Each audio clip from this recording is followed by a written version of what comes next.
સુરતના માંગરોળના લિંડિયાત ખાતે દક્ષિણ ગુજરાત વીજ કંપનીના નવનિર્મિત મકાનનું લોકાર્પણ કાર્યક્રમ યોજાયો. લોકાર્પણ કાર્યક્રમમાં નાણાં અને ઉર્જા મંત્રી કનુ દેસાઈ અને વન અને પર્યાવરણ મંત્રી મુકેશભાઈ પટેલ, ધારાસભ્ય ગણપતસિંહ વસાવા સહિત વીજ વિભાગના અધિકારીઓ હાજર રહ્યા હતા. નાણાં અને ઉર્જા મંત્રી કનુ દેસાઈએ નવનિર્મિત મકાનનું લોકાર્પણ કર્યું હતું અને વિવિધ કચેરીઓને જનતા માટે ખુલ્લી મૂકી હતી.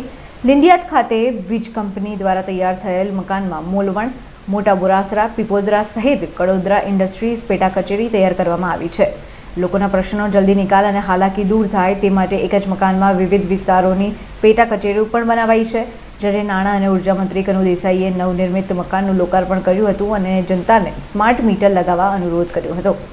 સ્માર્ટ મીટરથી ગ્રાહકોને અનેક ફાયદાઓ છે, સાથે જ વીજ ચોરીમાં ઘટાડો થશે તેવી પણ માહિતી લોકોને સ્માર્ટ મીટર લગાવવા માટે આપી હતી.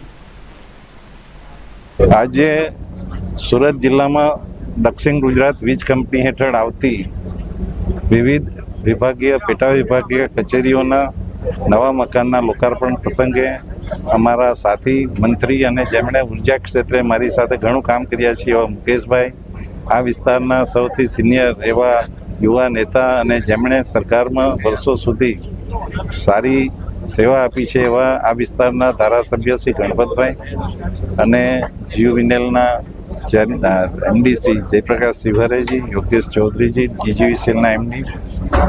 આપણે જોયું છે કે છેલ્લા ઘણા વર્ષોમાં ગુજરાતમાં વીજળી ક્ષેત્રે અનેક સુધારાઓ થયા છે અને વીજળીની ક્વોલિટીમાં ઘણા બધા ફેરફારો થયા છે અને ગુણવત્તા સુધરી છે. અને એનો સંપૂર્ણ યશ આપણે જો આપીએ તો શરૂઆત આપણા મોદીજીથી કરવી પડે.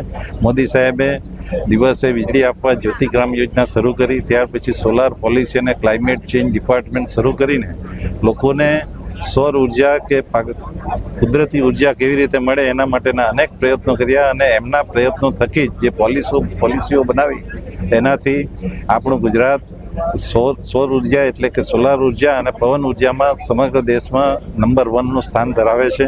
અને એના લીધે જ આપણે જે ખેડૂતોને દિવસે વીજળી આપવાની માંગ વર્ષોથી હતી એ પૂર્ણ કરી શક્યા છે. અને સાથે સાથે આ વીજળી આપણને સસ્તી પણ પડે છે. જ્યારે આપણે કોલસા અને બીજાથી વીજળી બનાવીએ છીએ ત્યારે એ વીજળીનો ખર્ચો 8 થી 10 રૂપિયા જેટલો થાય છે. સૌર ઉર્જા લગભગ 3 થી 3.5 રૂપિયા સુધીમાં આપણને મળી રહે છે. એટલા માટે જ વીજળી કંપનીઓ પણ પોતાના બિલમાં કે એમાં ઘણી બધી રીતે આપણને મદદરૂપ થાય રીતે ગ્રાહકોનું કામ કરે.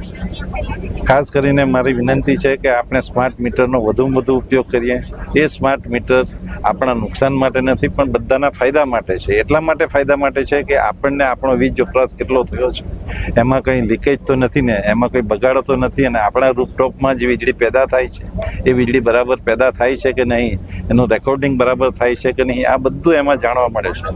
એટલે આપણે સૌ નમ્ર વિનંતી સાથે કહું છું કે સ્માર્ટ મીટર લગાવીએ અને આપણું ગુજરાત સ્માર્ટ મીટરમાં પણ સૌથી આગળ રહે એવી નમ્ર વિનંતી. સાહેબ, હમણાં કેટલી ટકાવારી છે સ્માર્ટ મીટરની સાહેબ? આપણે